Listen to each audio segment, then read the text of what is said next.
Charles Morgan Kerr was a physician who taught psychiatry at the U of A for over 29 years.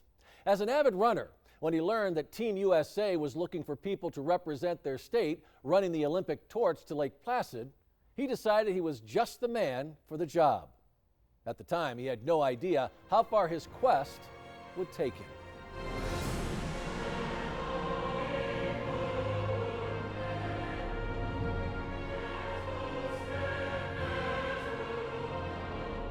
According to Greek mythology, to the ancient Greeks, fire was proof of the divinity of their gods.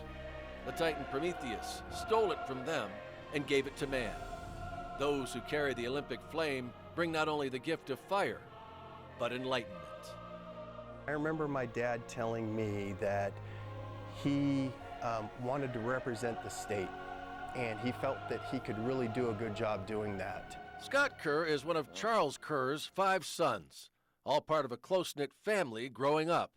Scott says once his dad made up his mind, it was tough to stop him, and applying to become an Olympic torchbearer was no different.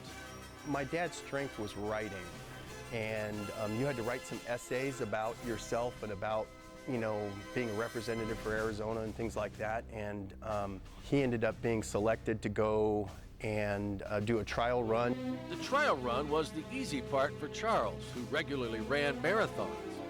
Shortly after, he was notified that he had become one of 52 men and women who had been selected to run the torch from Hampton, Virginia to Lake Placid. The torchbearer who would actually light the cauldron in the stadium to officially start the games was chosen by the group. And when the votes were tallied, it was Charles Kerr who was given the honor.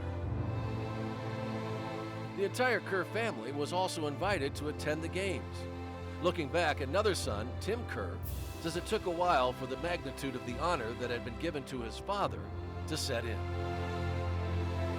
It wasn't until later on that it really got into our heads that he was, in this important thing, and that he had been chosen, and then we got to go up there and see it. It was amazing. Charles Kerr passed away in 1999 at the age of 64. Gone too soon. But the memory of him standing in front of the cauldron in Lake Placid, uniting the world when he lit the flame to start the games, remains very much alive in the Kerr family. You know how they say good guys finish last? This time it didn't happen. A good guy finished on top, and that's a cool story.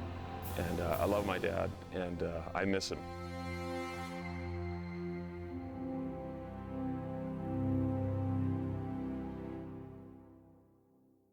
The 52 men and women chosen to be members of the United States contingent represented every state, as well as Washington, D.C.